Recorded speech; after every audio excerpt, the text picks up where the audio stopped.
Hey, thanks for listening to another episode of Middle-Aged and Mediocre. This is a podcast about murder, crime, and other strange events throughout history. We know the podcast name doesn't make any sense, but we're okay with it if you are, and if you're not, we still are. And I'm not really okay with it either, but it is what it is. It's too late now. I'm one of the guys that talks. I'm Cash. I'm Joel. That's Joel. I'm a guy. And yeah, we are here for part 2 of the Jetpack Murders. Murder. Yep. So the sequel. There is. I was telling you when you first got here, we could probably make this a 3-parter. Yep. We're not going to, but we're gonna plow through it. I had to leave out some stuff. Like I didn't really get into all the details on things, but this is a. As long as there's murder. Well, I heard about this story a few years ago. And then in one of your Jetpack chat rooms? when I was deep diving on Jetpack chat rooms. And then I kind of forgot about it, and then it randomly came back to me.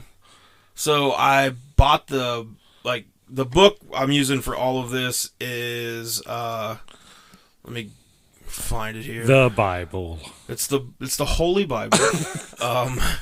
It's about your Jesus. Interpretation of it. Jesus is our jetpack, everybody. But no, this is the Rocketbelt Caper by Paul Brown. So I bought it, I bought the ebook, and I start I'm reading it again to get familiar. I'm doing notes and stuff. Yeah. And then all of a sudden I'm like, is there a murder? This is after we've done part 1. So I was like, does somebody fucking die in this? And I'm like, oh fuck, if somebody doesn't die, you're gonna have to make it I'm gonna have to lie and say somebody died. So I finally get to the part where somebody's dead. And I'm like, they cut his dick off. I'm like, thank God. Why? What's that to do with the jetpack? Symbolic. They burn his dick off with a jetpack. They flew a jetpack into his pee hole. Well, man, do you want to try to give a quick recap of what was covered in part 1? Do you remember? Yeah, people like jetpacks. Right. I don't remember the names, but some guy would invent one and fly it, and he'd get another dude to fly it, and they didn't have insurance for the one dude, and that guy was like, hey, that's not cool. So he walked, and the neighbor kid started flying it, and fucking Chuck Norris was there. Yeah, there was a stunt man that was Chuck Norris's stunt double on Walker, Texas. There was a plane that they took the seats out to be able to make it a drug plane, and the guy stole it. And so that was Larry Stanley was the one that took the plane. Yep. And he got it loaned from Brad Barker. And let's see. You threw me off. There's some other stuff, man. You gotta go back and listen to it. It was a good episode. Yeah, so we're basically the story is going to now revolve around where we left off. Brad Barker had been working with another fella, and they had been using the Rocketbelt, as they called it, for exhibitions to make money. And they would go to different various places. The guy he was working with had done the Michael Jackson Bad Tour. Where he made a lot of money there. Yeah, he had done some work on a movie, and now he'd been hired to do 10 to 12 events for Disney. So they were in Florida. Yeah. One of the main part, the part that was the secret to the Rocketbelt's success, ended up breaking. So he had Brad Barker take it back to Houston, to get the machine shops there, get it fixed. Yeah. Brad Barker rushed it back to Florida. Everything went well, and then Brad Barker's buddy, Joe Wright, came to Florida to hang out with him, and they ended up taking really detailed pictures of the Rocketbelt. The other guy walked in on him, was pissed off. Yep. And then when we left off, Brad Barker had called Joe Wright to come get him. He was done working with that guy. And him and Joe Wright have decided that they're going to build their own Rocketbelt. So that's where we left. They're going into business for themselves. Yeah, and they had turned to the guy that stole the plane from Brad Barker. Chuck Norris. Larry Stanley. So that's where we left you off. Okay. And this is where we're going to pick up. So up until this point, only Wendell Moore and Nelson Tyler had actually built a working Rocketbelt. And both of those guys had been engineers. So Brad Barker and Larry Stanley and Joe Wright were not engineers. Yeah. But in March of 1992, they founded the American Rocketbelt Corporation, a.k.a. ARB. ARB. Which, so I guess they just leave off the C. Yeah. They just use the R and B in Rocketbelt. They planned on building an improved Rocketbelt called the Rocketbelt 2000. Ooh. Remember back in the night? Why they called like the extreme Rocketbelt 2000? Totally radical Rocketbelt. Stanley would create the technical drawings of the Rocketbelt and the drawings for a fuel distillation lab. Barker would take the drawings to machine shops and have the parts made, and he stored all the parts in his apartment. Well, it is an apartment. To make sure that's true. He just wanted to make sure they were safe. After working with various mechanics throughout the year, they started to have a product that they kept safely locked up in a storage container. I just wear it at all times. Right? Wouldn't you always just have to the make rocket sure? motor? Yeah. Yeah. Like it's the safest place it's going to be. Yeah. Once they actually saw the Rocketbelt becoming a reality, their plans of money and revenge seemed to give way to an actual desire to create the Rocketbelt 2000 and see it fly. So they actually developed a love for it. They started, it was their baby. Yeah. I mean, basically their kid. Joe Wright, Barker's old buddy, was becoming obsessed with the project as well and bought the creators an office and workshop space and offered to deter the rent until they were making money from the belt. At that time, once they started making money, he would want $500 plus expenses each month. Needing the space, since Barker's apartment was no longer capable of housing everything, Barker and Stanley agreed to Wright's deal. Throughout the process of finishing the Rocketbelt and building the fuel lab, Barker would routinely snap and be filled with rage. Many saw him as unstable and a liability. So Barker and Stanley met with serious about rockets and jetpacks. Dude, if you think he's serious about rockets, just wait. Just wait. Oh, man. Let me see. They met with Barker and Stanley met with their lawyer and found out that they had put almost $190,000 into the project thus far. Nearly all of the money had been borrowed from their mothers. Oh, thanks, Mom. Yeah, thanks, Moms. The pair decided to issue themselves 500 shares each and then held a stockholders meeting where Barker was elected president, Stanley was vice president, secretary, and treasurer, and Joe Wright was named marketing director. So like the biggest circle jerk ever. Just like if me and you decided... we should form something for the podcast. So I will take 500 shares. Yeah. You can have 500 shares. Yeah. I will be president. Oh, you're president. It's my equipment. Ooh. This is our Rocketbelt situation. Oh man. But yeah, like so. But seriously, no. You're gonna get to be three things. You're gonna be vice president, secretary, and treasurer. Okay, can I be assistant to the president as well? Yes, assistant president. The vice president and the assistant to the president. That's a little redundant. Yeah, but so now it's not owned by individuals. Now the Rocketbelt is owned by the American. So they were the American Rocketbelt Company. They even went ahead and changed that too. Now it's the American Rocketbelt Corporation. Ooh, they're not a businessman. They're a business, man. Man, like yeah, Jay-Z. It's just a ridiculous some dudes that just are taking themselves nerds. way too. Yeah, I'm a dork, so I feel like I'm not trying to come from like a negative place with this, but these guys are fucking nerds. Right. Yeah, I agree. I don't know. I don't think it'd be cool to fly around. I don't want to fly. There's just too much danger. Yeah. So I don't even like going on roller coasters. So I don't want to roller coasters. I'm not going to jetpack. But it's such a weird thing to become obsessed with. Yeah, and these guys are fucking obsessed. If you could deliver nachos with a jetpack, if somebody could deliver nachos to me, yes, yeah, fine. I'm a fan I just of don't jetpack. want to have to fly it. Yeah. I'm not gonna sing $190,000. $190,000. You can buy a lot of nachos. Your mom can buy you a lot of nachos. Yeah. Hey, Mom, just hold on to that money and give me some nachos. Mom, I want one nacho that costs $190,000. Oh my god, gold. Finally, in October of 2004, that's not right. 1994. After 2.5 years of work, the Rocketbelt 2000 was finished, and it looked amazing. Bright red frame and handlebars, and shiny silver fuel tanks, and exhaust nozzles. If there had ever been a fuckable jetpack, this was it. But what it Well, I mean, how big are the exhaust holes on it? Right. Yeah. And, if they turn on, what happens to you? Yeah. They're going to turn on. They needed to know if it would fly. Barker and Stanley That's important. Yeah, that's kind of... Step one of a jetpack. Will it fly? Will it fly? They were both willing to fly it themselves, but not until someone else tested it first.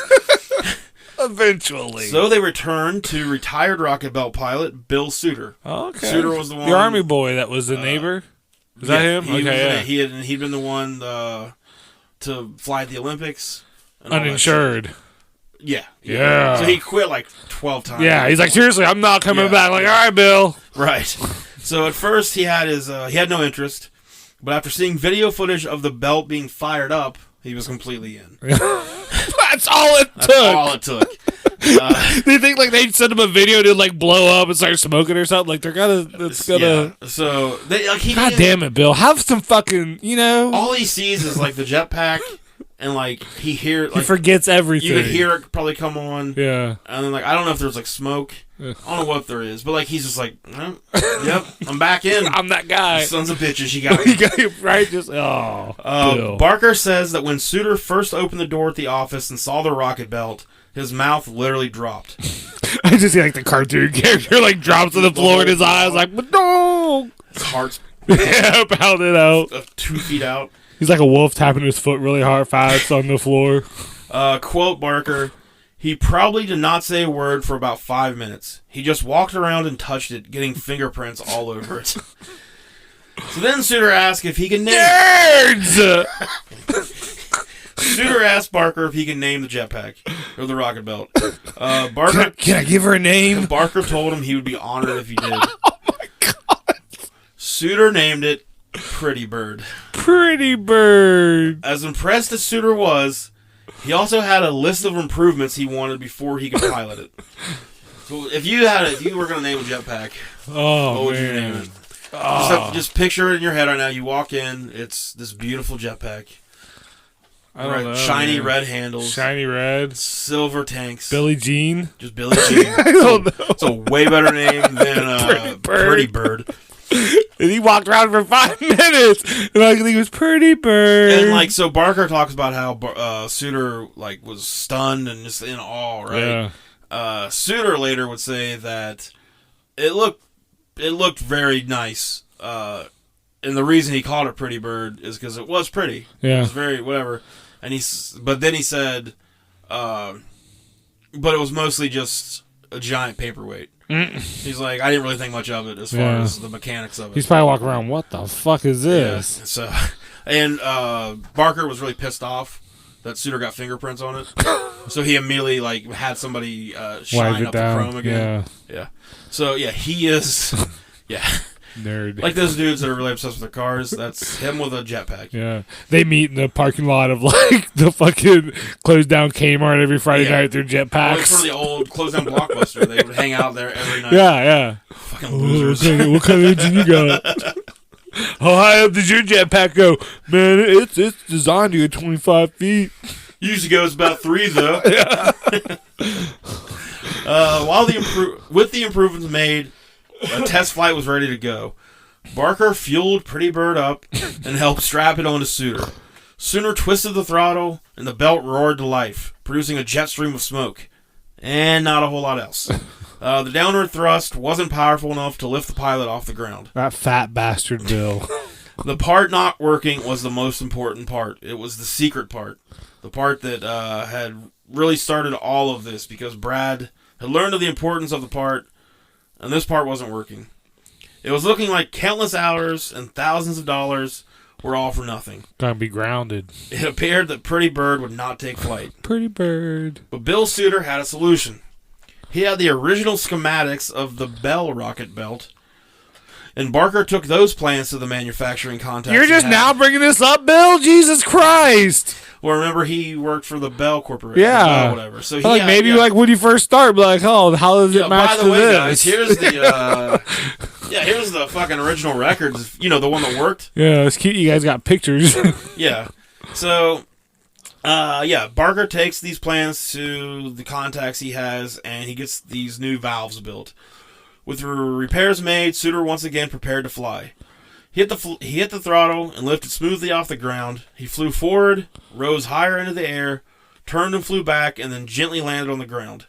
It had been a 20-second flight, but Pretty Bird had flew. Everyone was ecstatic. Barker, Stanley, and Wright continued working on the belt. Nerd high fives everywhere. Oh, dude. We're like, they just barely make connection, and they spin around too much. And just nerd boners. Nerds! Suter headed home for the time being. According to Barker, quote, Suter flew home, we finished the belt, and from then on, there was murder, kidnapping, and all kinds of other stuff. I'm taking my pants off. So here we go. Okay.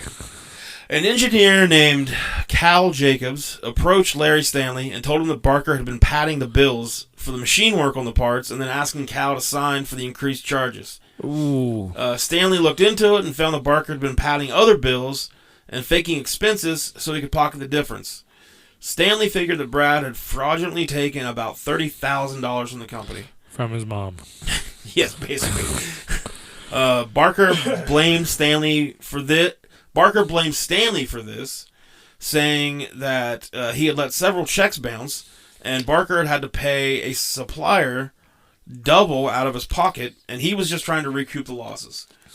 Stanley decided not to press the issue because Suter was set to return soon to begin really getting into the test flights. I feel the best thing to do with problems is just bury them down Is deep. Just ignore them. Just let them sit. Yeah. We'll get back to them. We'll come back around, I'm sure. We got jetpacks to make. This will never get brought up again. No. $30,000. Whatever. I can look past it. It's cool. So, yeah, he knows Suter's coming back, and, they're really going to get into the test. He also, really, if they stop now, you lose all your money. So if they keep going and are able to make this successful, then he also maybe did. He was also really into the challenge of making this thing work, and there was still a lot of money making opportunities on the table. So he, $30,000, you might not be able to make millions later. Yeah. So he let that slide, but then they couldn't agree with who should fly the Rocketbelt once Suter had tested it. Stanley had specifically lost weight so he could fly the belt, but Barker still said he was too fat. Neither wanted to budge and began to argue constantly. "You're not flying this belt, lard ass," shouted Barker. "No one is flying it but me. I have exactly the same right to fly the Rocketbelt as you do," Stanley shouted back.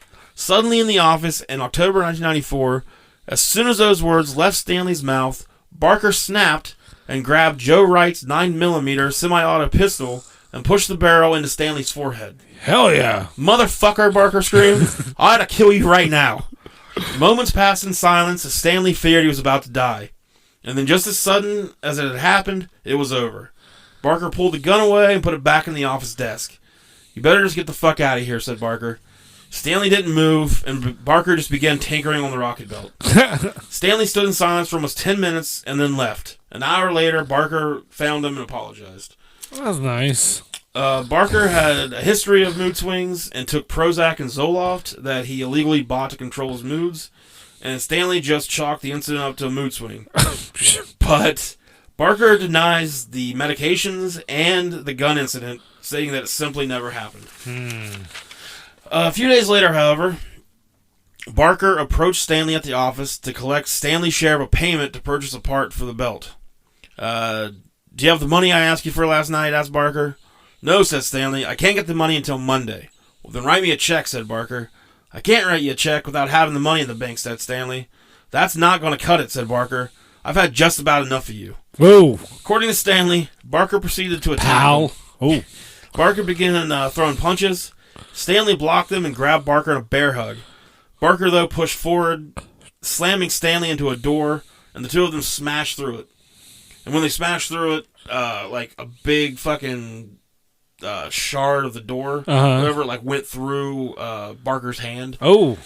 That's his throttle hand. Barker said, "I got a hold of Stanley. I had him on the ground in a chokehold, and once he quit biting, I let go of him." The fight left Barker bleeding from the left hand, and he had broken a finger. Jesus. Now, while Barker went to the hospital, Stanley went back to Cal Jacobs, the engineer who first told Stanley that Barker was up to something. Stanley told Jacobs that he was going to confront Barker and ask him if he'd have his back. Jacobs was a large, strong man and agreed that he'd be there to support Stanley. So Stanley and Jacobs returned to the office and waited for Barker and Joe Wright to return.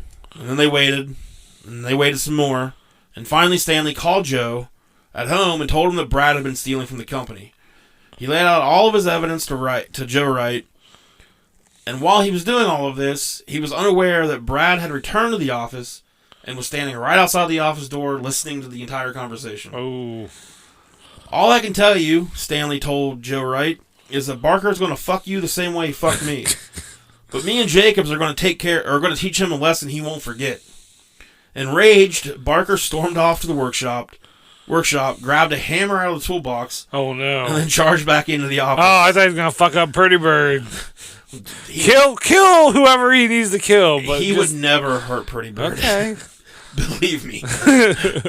Get the fuck off my phone, screamed Barker. Stanley stood up. Fuck you. Ooh. According to Stanley, Barker then screamed, I'm going to kill you, motherfucker, and hit Stanley on the back of the head with a hammer. Hello! Stanley fell, and Barker grabbed him, and the pair began to wrestle. Cal Jacobs began to try to separate them, but Barker struck a blow with the hammer to Stanley again, this time smashing Stanley's hand against his head, as he tried to block it. Oh. Stanley's right ring finger was severed at the knuckle and barely hung together by a sliver of flesh. While Jacobs continued to pull at Barker, Brad landed a blow to Jacobs' knee, knocking him to the ground. Then Barker kicked him in the head. Barker continued hitting Jacobs until Jacobs was able to grab the hammer and shove Barker against the door. For a moment there was silence, and then Barker began screaming for help. Another worker in the office managed to shove the door in. Jacobs had Barker up against the door. And another worker came in and ended up shoving it open, knocked them both to the ground, which caused Jacobs to lose the hammer. Barker reclaimed it, raised it above his head, and told Jacobs that if he ever got into his business again, he'd kill him. He then offered Jacobs the opportunity to return to his workplace. Jacobs obliged. They need to get back to work. We're just going to put this all behind us. You just get back to work. From behind. This counts as your break, by the way. Okay? So Barker actually walks out of the office with Jacobs, and he's like, no hard feelings, just don't fucking do that again, whatever. And as he walks back into the office, from behind, Larry Stanley grabs Barker in a chokehold and starts punching him in the face. Barker got free and began punching Stanley. Finally, Stanley fell to the ground. Barker stood over top of him and told him to stay down. Stanley stayed down. Stanley was covered in blood. Barker had hit him with the hammer 8 to 10 times. Jesus. Stanley, so he calls 911. But before he calls 911, he's dripping blood. Yeah. He's fucking covered in blood. And he gets somebody from the office, before he dials 911, he gets somebody to come to the office and take pictures. So he's posing for pictures, pouring blood. Yeah. He dials 911. Jerry has some sort of plan. He's trying to probably... yeah, I guess he just assumes. But, you think you could...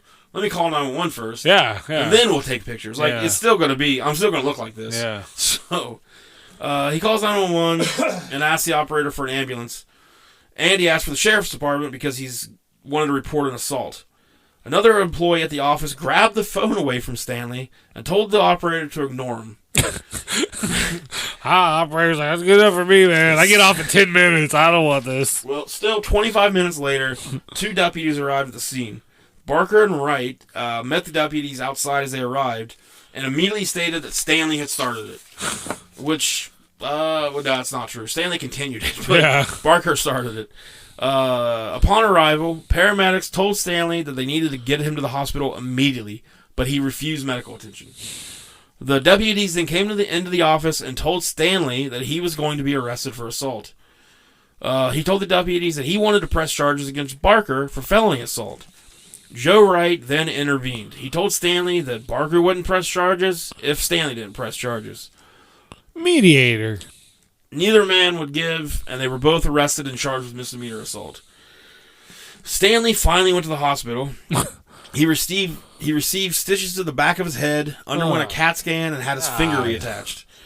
Then he was returned to jail and placed in a cell with Brad. Nothing happened, though. They just kind of sat there awkwardly. Yeah. Both were released early the next morning. How's your head? Later, Barker would say that the hammer attack was, quote, pretty much what ended the partnership. Like, you attacked me with the hammer 3 or 4 times. I mean... Like, hit me with a hammer once, shame on you. Hit me with a hammer 12 times, shame on you still. Yeah. I've been hitting the head with the hammer too many times. I got hit with the head a lot. 2 days later, Barker and Wright met with a lawyer and had a lien against the American Rocketbelt Corporation. Placed against the American Rocketbelt Corporation. So I didn't know exactly what that was. So a lien is the right to hold property until a debt is paid. Yeah. Okay, so the lien was also against Larry. It named him specifically, and was for $12,000 in unpaid rent. So you remember the offer Wright originally made? Yeah. Well, nobody ever wrote that down, so there was actually no documentation of that. So he just has. So now Wright's going, I never said that. Yeah. You guys owe me rent. But more specifically, Larry Stanley owes me rent. That's the game they play, man. Ruthless. The lawyer then set up a new company on behalf of Barker and Wright called Duratron Incorporated and began transferring all of American Rocketbelt Corporation's assets, including the Rocketbelt, to Duratron. A few days later, the lawyer announced that Duratron had purchased all of ARB's assets for $10,000 in a public auction. Brad Barker took the Rocketbelt, the fuel lab, and all of the equipment from the old office. Damn. He also grabbed $10,000. $10,000. They're like $200,000 into it or something like that, pretty much. 190. Yeah. But yeah, it was in a quote unquote public auction. Yeah. He also grabbed a 357 caliber Winchester rifle. Stanley was fucking pissed. He filed a civil lawsuit on behalf of ARB against Barker, Wright, the lawyer, and Duratron for conspiracy and grand theft through fraud. He also their crimes are nerdy, dude. Yeah, it's like I mean, not the hammer attack. That's just pretty fucking badass. Stanley pushed the DA to upgrade the charge against Barker from a misdemeanor to first-degree assault with intent to murder. More than anything, though, Stanley wanted the Rocketbelt back. Barker just give me back my belt. I need to see Stanley, please. I just want the Rocketbelt. I can forgive the hammer attack. Just let me see my belt. Yeah, that's why when you You guys don't have fingerprints on, do you? That's when why when you said that you thought he was gonna use the hammer on the Rocketbelt. Yeah. Never. It would never happen. Barker and Joe Wright continued to test the Rocketbelt with Bill Suter. On January 22nd, 1995, at an airport in Houston, the first real flight took place. Flight test took place. The weather was awful, but the crew was undeterred. Suter released the throttle and lifted into the air. He reached a speed of 65 miles an hour. Fuck! And an altitude of 30 feet. Then he landed perfectly on his tiptoes. The subsequent tests, they did 2 tests immediately after that, and neither went as well. Both saw Suter have bad landings. He injured his knee and damaged Pretty Bird. Oh. Suter stated that the belt had a mind of its own and realized it was a disaster waiting to happen. It's haunted? It's haunted. A haunted jetpack. As far as Barker and Wright were concerned, however, the Rocketbelt 2000 worked. Yeah. And it was time to make some money. 1 out of 3 ain't bad. Yeah, man. That's what the Meatloaf song says. Scraped knee? Yeah. Suck it up. Fucking Chuck Norris wouldn't whine about it. It's a jetpack game, right? This isn't fucking tea time. This is real life. Golly. Fresh off beating the Orlando Magic for the NBA championship, the Houston Rockets were thrown a party by Keem Olajuwon. Yeah. I don't think Robert Warrior was there yet. Was he? Okay. Yeah, Maxwell. Cassell. This would have been 95. Oh, man. Yeah, Rudy T coaching that team. Yeah. Magic were good, too. They had Shaq and Anthony. Mm-hmm. Horace Grant. Yeah. Charles Scott. It was like because everybody thought it was going to be because they had no business being in the finals, and there they were because they had like the worst record I think the year before in the history of the league. But then they got Shaq and Anthony together. All right, Jetpack talk's over, nerds. We're talking basketball now. We're talking dribbles. They were slam dunking. The Houston mayor, Bob Lanier, was throwing a party for the Houston Rockets. Lanier's office paid Duratron $10,000 to demonstrate the Rocketbelt at the party. They got that NBA Finals money. Yeah. They don't give a fuck. Yeah. Barker and Wright paid Bill Suter $2,500 to fly it. The flight went off without a hitch. The first commercial flight had been a success, but the public would never see the belt again. After the flight demonstration at the party, the belt disappeared. Ooh. Suter returned home and officially retired. Larry Stanley, still facing charges, was now acting as the CEO for a tech company called the Microjet Corporation. Shockingly, the Microjet Corporation has absolutely nothing to do with jetpacks or anything. He just he definitely saw Microjet. Yeah. He was like, has Jet the title? Yep. I gotta be there. And Jetpack's a little tiny miniature jet plane. And somehow he's the CEO. This guy was just involved in a hammer beating. And sunk $190,000 in Stole a plane. Stole a plane. Was drug trafficking. It's fucking 90s, man. Stanley's charges were eventually dropped, but Barker was convicted of Class A misdemeanor assault in December. He was given a suspended sentence of 1 year in jail plus 80 hours of community service. Through appeals, the sentence was reduced to 6 months. Stanley continued to look for the Rocketbelt 2000, which had still not resurfaced. He made little flyers, was putting them on telephone poles. Lost. Please call. He got a crane to put him up 40 feet. He's like, maybe he's up here flying somewhere. Where's my jetpack? He had watched footage of the flight at the Houston Rockets party. Crying. On a news broadcast, and was now more obsessed than ever with possessing the belt again. He was convinced that it was still in Barker's possession. See, I feel like this guy, if it wasn't a jetpack and he wasn't such a nerd, it would have been over a woman. This guy would have lost his shit and done whatever he's about to do. Yeah, both of them, man. Oh yeah. Nerds. If he had kept the belt, where am I at? It's not a belt; it's a championship. A title. Some of their days said some shit about not calling them titles. Yeah. I was like, what? Does everyone have a fucking opinion about everything? Just call it whatever, man. Call it a fucking trophy. I'm gonna start giving out I'm gonna change what Pro Wrestling Inception.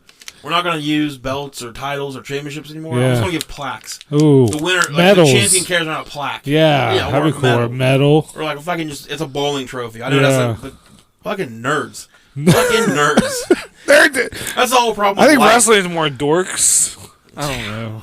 Not the people that run it. No. Fucking nerds. Fucking nerds. They're all annoying as shit and nerds.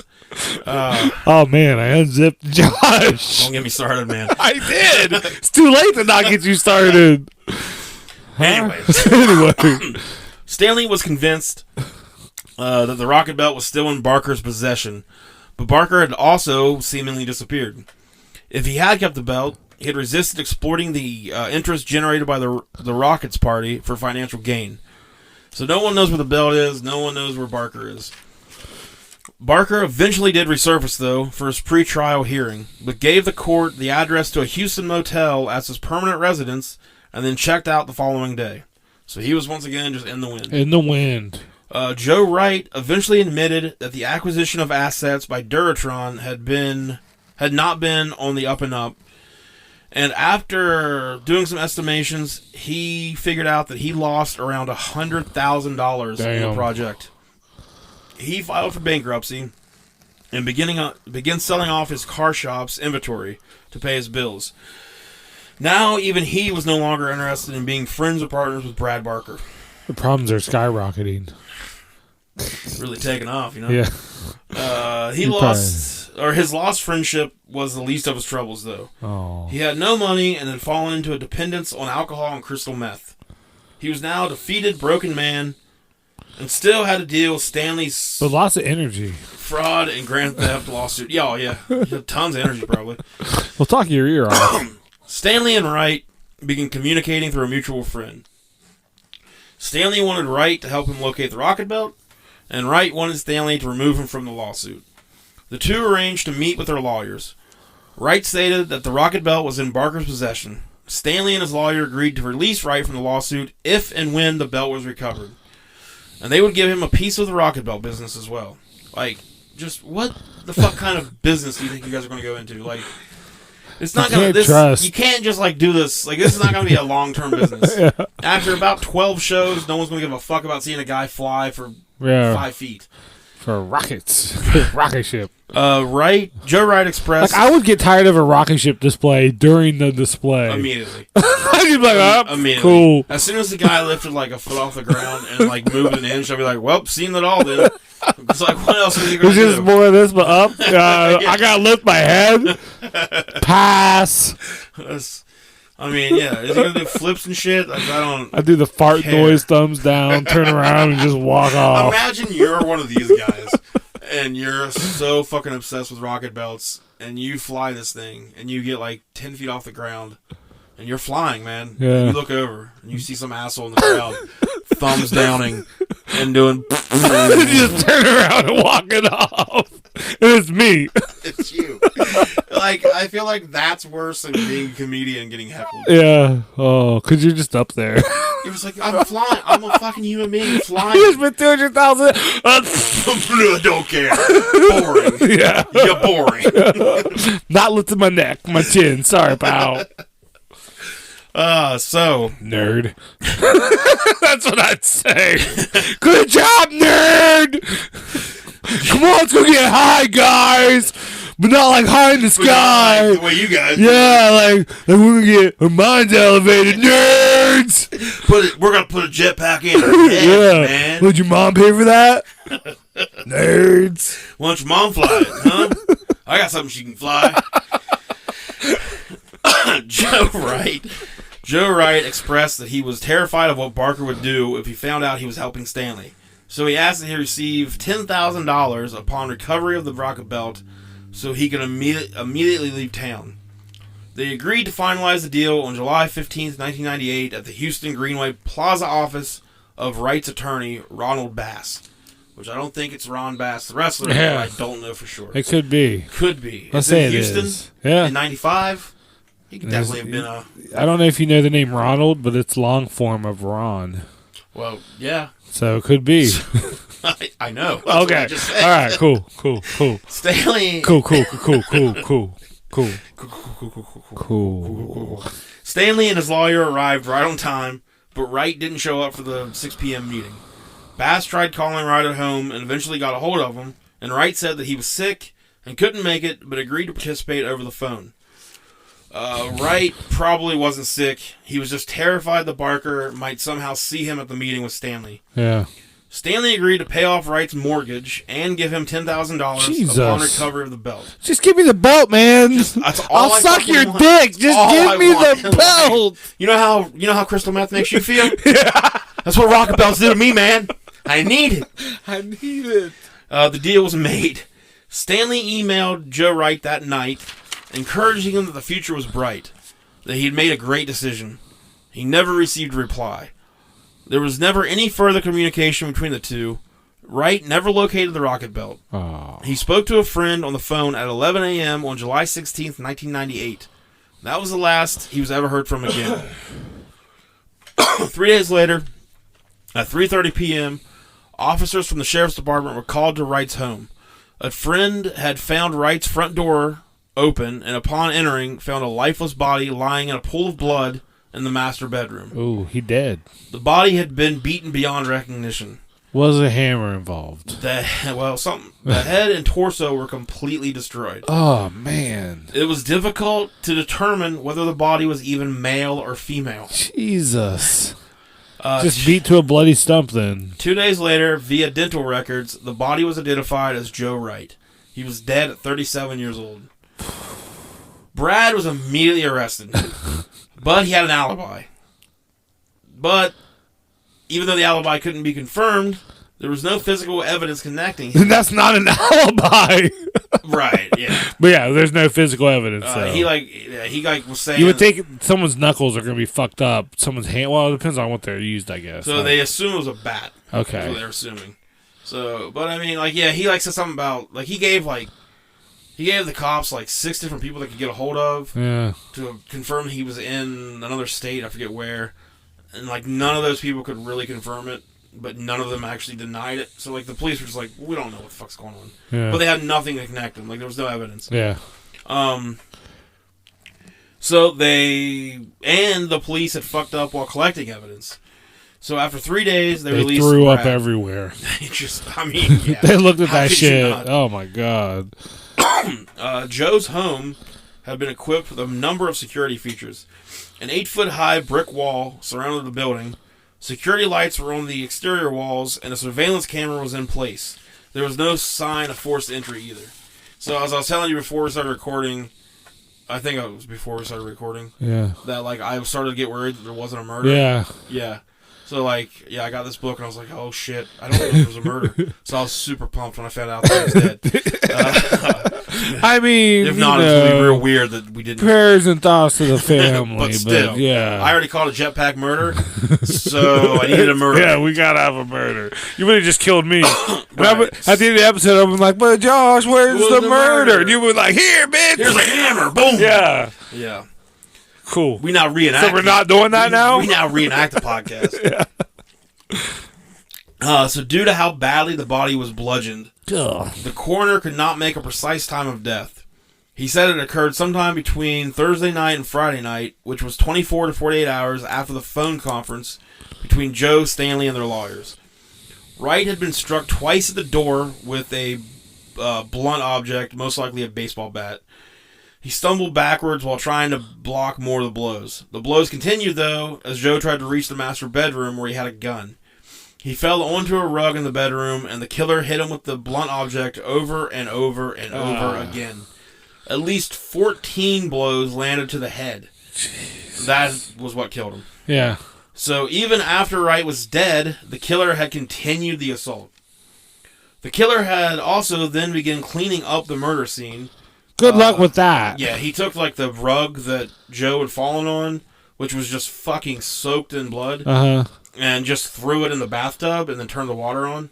And then 3 days later when the cops got there, the water was still on and the tub had overflowed into the bedroom. Yeah. So it had washed away some of the evidence.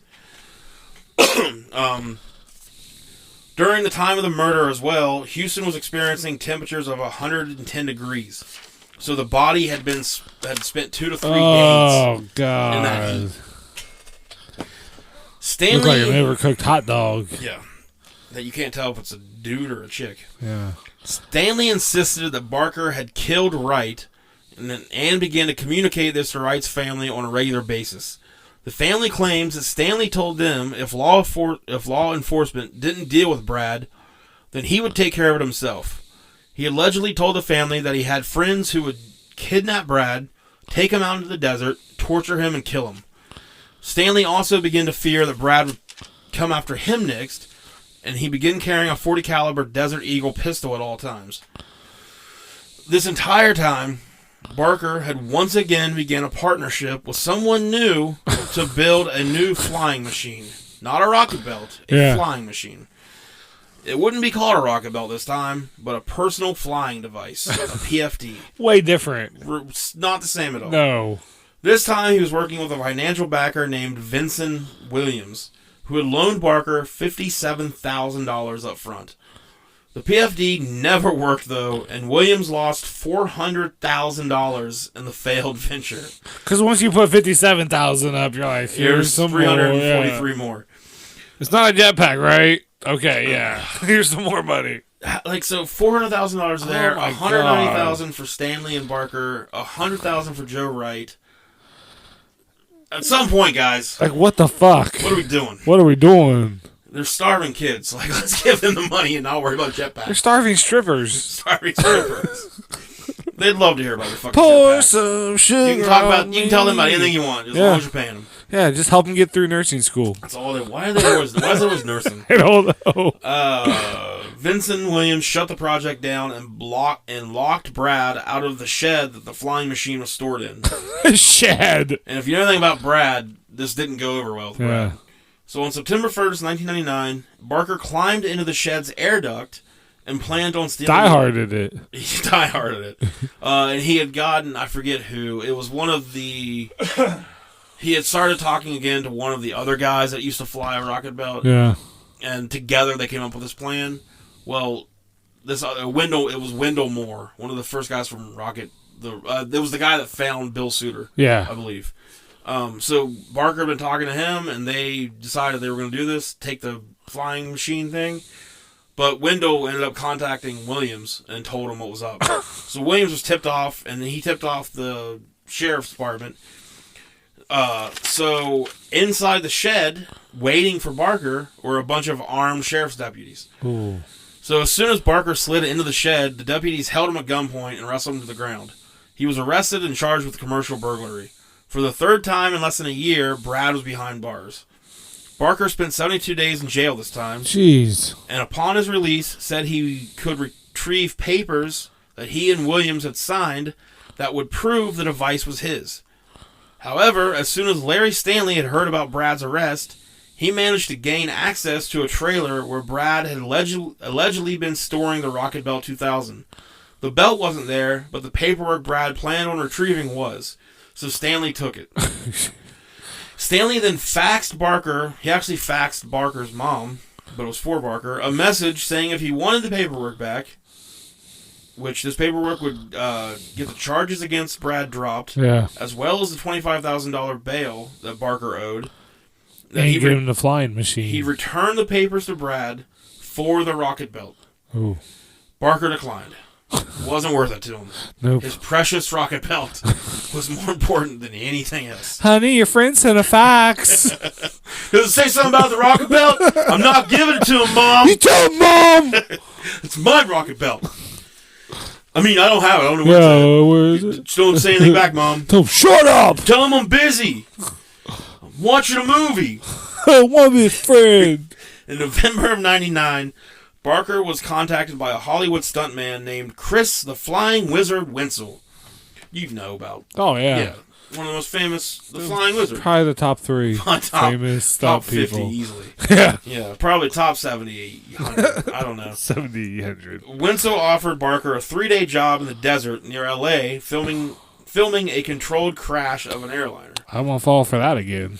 Barker had originally been, he'd worked some in film. I don't know, so he really didn't work a lot in film, though, so right away he should have been like, why is this dude offering me 3 days to come film, this big, huge scene? In the desert. Instead, he was offered $1,500. He needed the money.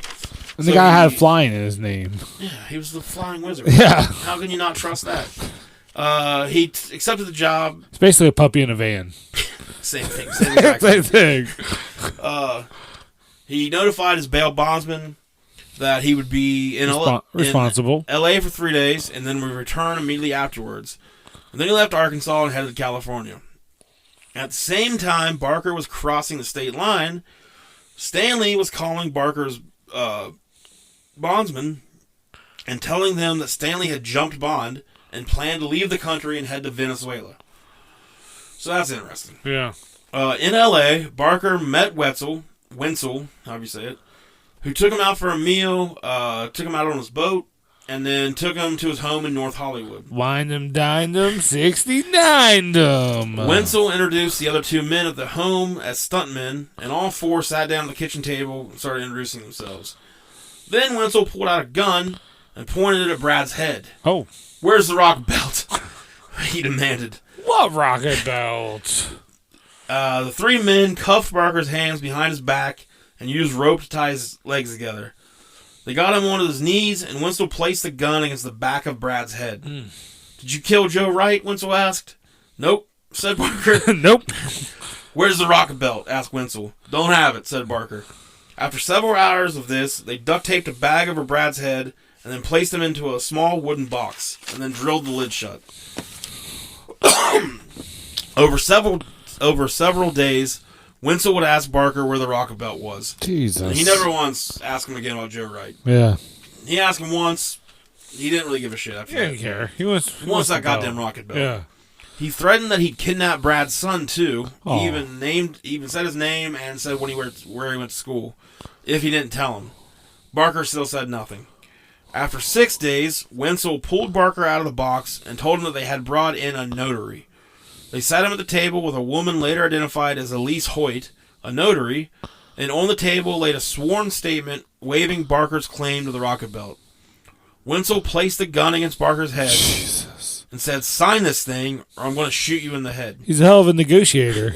Barker signed the papers, Yeah. and the woman at the table notarized them. Wenzel then opened the door and told Brad that it was time he met his friend. And in walked Larry Stanley. Oh, bom, bom, bom. Stanley sat across Barker at the table and placed the Desert Eagle in front of him. "Where's the Rocketbelt?"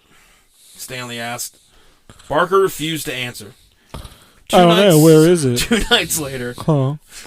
I know you are. One of 2 nights later, Barker was able to work his wrists free of the handcuffs and escaped through a window. Jesus. He 8 ran days. for his life, and after 2 miles, found a gas station. Man, what if he had a jetpack, though? He could just fly away. But one time his motherfucker need... Go, all right, go on. He found a gas station, called his brother to check on his son, and told his brother to call the FBI.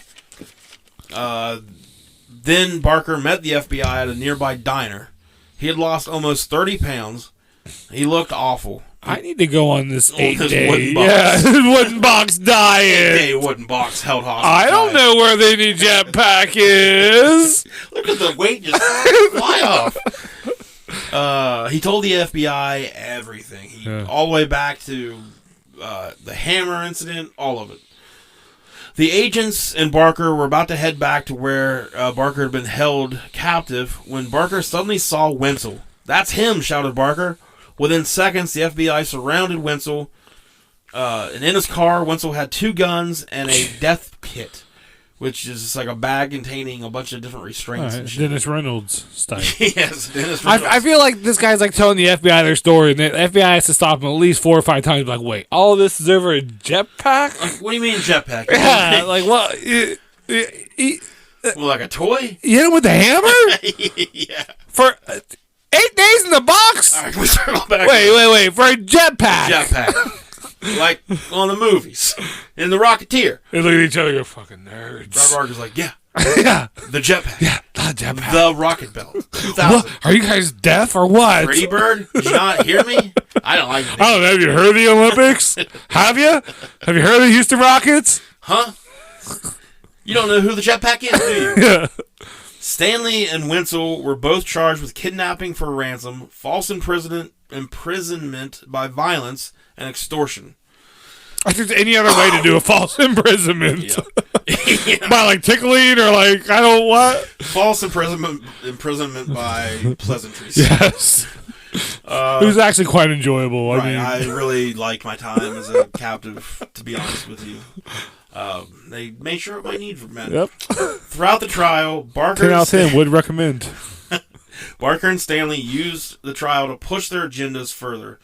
Stanley's attorneys routinely asked Barker where the Rocketbelt was, and Barker took every opportunity he got to make it clear that he didn't murder Joe Wright. So the entire trial is just... Where's the Rocketbelt? I didn't murder Joe Wright. I didn't murder Joe Wright. Yeah, like... There's 2 things that I'm sure of. I don't know where the belt is, and I did not murder Joe Wright. These guys do not live in reality. Like... they live in a world where their moms give them fucking $100,000 to build a jetpack. Yeah, I would have loved to have heard more about their childhood because I don't like. There had to be some shit going on. Well, Stanley came from a really rich oil family, so like he grew up with money. So I mean, I guess you can understand where he would kind of live in that world where if he wanted something, he's you should just be able to buy it. Yeah. So, which I mean, so if you have that kind of money, instead of obsessing about the Rocketbelt. Just get a hold of some of the dudes that made one before you. Yeah, buy one. It's like, hey, can you guys make me one of those? Like, why does it have to be this one? But it's this one. I'll never understand rocket belts or the kind of people that like are into it. I don't know. The jury ended up finding Stanley and Wenzel guilty of all charges. Duh. Wenzel was sentenced to 6 years in state prison. Stanley was sentenced to life plus 10 years. Oh, man. I love when they add plus years. Yeah. Stanley broke down upon hearing his sentence. During his plea for a lesser sentence, he told the judge how he had spent more than $500,000 in his search for the Rocketbelt, which had left his family poor. Over the next several days, Stanley's attorney presented the judge with various arguments, and Stanley even finally confessed and showed remorse. The judge decided to dismiss the kidnapping for a ransom charge, and Stanley's sentence was reduced from life plus 10 years down to 8 years. Jesus! Like, once he proved he was a rich white guy. Like, hold on, wait, you're rich? I mean, I saw the white. That's pretty obvious. I didn't want to. You were rich, now you have nothing? Yeah. I'm sorry for your loss. I get that you kidnapped a man. I thought you were going to be like, Stanley would be like, all right, if you just give me the rocket ship, then I won't go to jail. I'm like, what? That doesn't make sense. Look, Judge, if you just tell me where the Rocketbelt is, I'll forget about all this. Anything you want. Life is nothing. 8. So life plus 10 years gets knocked down to 8. 8 years. Cool. Cool.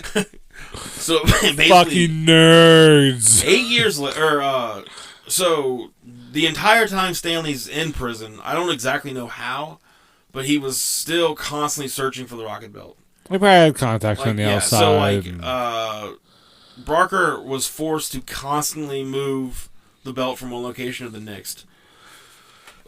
Finally, Barker and his old black belt karate buddy, remember him? He was the one he took with him to... Stanley had, stolen some shit out of a warehouse. Yeah. So he took him out there, and the karate guy beat up the... Supposedly there was a fight, seal. Yeah. So him and that guy developed a plan. They would break the belt down into pieces, vacuum seal them, and then place them in separate watertight containers. Then they would submerge the containers in various locations. The belt would finally be safe from Stanley's reach. Or just get laid. I mean, Jesus Christ, whatever you're into. Women, men, whatever. Fucking farm animals. Just get laid. Yeah, fucking jetpack. He wants to... Or break it down, vacuum seal it, put them in the fucking water barrels so this motherfucker can't get his jetpack that doesn't even work. He's too old and fat to fly anyway, but just don't let him have it. You nailed it. God damn. You nailed it. That was exactly what was happening. Jesus. The pair never went through with the plan though, because Barker had started appearing in court to determine ownership of the belt. Over several trials involving different lawyers and appeals, Brad was finally ordered to produce the Rocketbelt 2000 in court, or face the consequences. On August 13th, 2004, this has been happening forever. So now the rocket ship, it's a rocket thing 2000, it's 2004. It's 2004. So he shows up, him and his attorney, and they have this large metal box. It's super fucking heavy. It's in there. We don't have to open it. It's in there. And anticipation ran high in the courtroom as everyone wanted to see the device that had caused all of this insanity. The box was open to reveal nothing but a pile of spare parts. The judge ordered a new court date for October and demanded Barker show up with the belt. He's like, we're seriously serious this time. I'm tired of telling you. Barker appeared in October without the belt. Oh. The judge found Barker guilty on 3 charges of contempt. Put him back in the box. And gave Brad 1 week to produce the belt. If he didn't, the charges would stick. He'd be fined an additional $500 and immediately taken into custody. He told Barker that each charge would cause him to serve 6 months in jail, and the sentence could be extended indefinitely until he handed over the Rocketbelt. Barker refused to surrender the Rocketbelt. Jesus Christ. So he spent 6 months in prison. The Rocketbelt 2000. Oh, and then... So he spent 6 months in prison. Yeah. And then one day, Barker went on... He said he doesn't know why, but just one day, they released him. So... He doesn't know. Well, they realize they're keeping him in jail over a fucking jetpack. Yeah, he doesn't know if the judge decided this is, whatever. But he had sent the judge a letter too, saying that it was fucking ridiculous that he was in there. And Come it on. was bullshit, blah, blah, blah. The letter said, come on. But he kind of thought that it would actually get him more time. Yeah. Because he was a real dick in the letter. Yeah. So he was like, fuck, I'm probably just fucking myself for another 6 months. But just one day, they let him go. The Rocketbelt 2000 was never found, and Joe Wright's murder remains unsolved to this day. A bookie that Wright owed money to, named Mike Bowman, remained a suspect because Wright had told a friend just days before his death that he feared for his life. Maybe that's why he didn't go to the meeting. It wasn't really because of the bookie. Yeah, not some shit a bookie would do, I would say. Well, and one of Bowman's employees, a small-time drug dealer named Wayne Johnson, who sold Wright crystal meth, had loaned him some money. Wayne the Rock Johnson, then? Johnson. A whole different kind. I mean, he's not as big. If you smell what the Rock is cooking, run, it's chemicals. So he had loaned Wright some money at some point, and then the two had a falling out when Wright never paid it back. But there was never any solid evidence against them. So there's never been any charges brought against anybody. Damn. Nobody knows what they've interviewed. The book that I read has interviews with Joe Wright or with Brad Barker, Larry Stanley, different people. No one. So there's no closure. No closure. I'm gonna be haunted by these nerds. No one knows where the Rocketbelt is. No one knows who killed Joe Wright. Nope. Beat him to a fucking bloody pulp. Yeah. So, I mean, like, the three, so there's... Probably flew off in a rocket belt. That's why there's no fucking evidence. Escape. There's Brad... Yeah, he just landed on the front door. Yep. So there was no entrance, and then he just beat him, walked back out. That's the noise it made, too. So, yeah, the main suspects were Brad Barker. Some suspected even Larry Stanley did it, but that really doesn't make a ton of sense. Yeah. Brad Barker. Nothing makes sense in this story. The bookie, the crystal meth dealer, and then Wayne Johnson. So Joe Wright was gay, but kind of kept it to himself. Yeah. But there was a woman who Joe Wright had an affair with the woman's husband. Oh. And she had like told some people that she was gonna fuck him up, like fucking kill him. But there's not a lot of history of a woman like beating a man to death like that. But there's definitely, to beat someone that much, you would have to say it's not. I mean, they didn't say if it was a robbery or anything, so it must have been something personal, obviously. Nothing was taken. Yeah, so it's not just it's obviously something personal. So yeah, I could see a woman doing that. Yeah, but I mean, to beat somebody, like there's not been, I don't know if there's ever been cases of a woman like beating someone like that. Yeah. Like to the point where, especially over, I mean, you know, you find out your husband's fucking him. Like, kill your husband. Yeah. That dude didn't do anything. That dude was just a guy on the other end. Maybe he knew that the husband was married. Brad Barker, I would say, is probably the best suspect. Yeah. He has a history of rage. I mean, he beat the fuck out of Larry with a hammer. Yeah. Like, it's not too hard to be like, well, he grabbed a bat and... Yeah, that's what he had that time, and he went crazy, yeah. Yeah. So, yeah, that is the story of the Jetpack Murder. Fucking nerds. Fucking nerds. Again, I have no idea how there hasn't been a movie made about this, because it just doesn't seem like it could be... I left out tons of details. So, like, that whole trial, the whole process of the trial... was fucking insane. It lasted for years. How much money did they waste there on that? I mean, just how much fucking money? So much money. And just lives were ruined for a fucking jetpack. Brad just didn't show up for most of it. Like, he constantly was court ordered. Yeah. And he just wouldn't show up. Then he'd be like, I just didn't know I was supposed to be there. Oh, is that today? Yeah. So, So, one dude dies. So if you're out there and you know where the jetpack is, don't fucking go near because Brad Barker, don't tell us because I've heard it. Or Larry Stanley. I don't want to fucking. There's now. Don't drag me into this shit. So talking about nerds, there are now jetpack conventions. There's all these people around the world that are trying to build their own jetpacks. And they not learn every year they get together. Yeah, and like they show their progress and. So we're just gonna have a bunch of like dumbasses with their homemade jetpacks at some point in life, just running into shit. Yeah, it's 65 miles an hour. I can get 20 feet in the air, 65 miles per hour. Well, cool. My car does that, and it's big, and I don't get hurt if I run into something. Have fun. All right. So what you got? You got some would you rather? I have a couple would you rathers, 3 of them. I would rather finish this whiskey right now. All right. There's his medicine for the night. Mm-hmm. All right. Would you rather believe everything you read or lie every time you speak? So you're a no. I'm a politician. Let's not get political, Joel. I know. Joe. That's what your name is, according to the library. Yep. Oh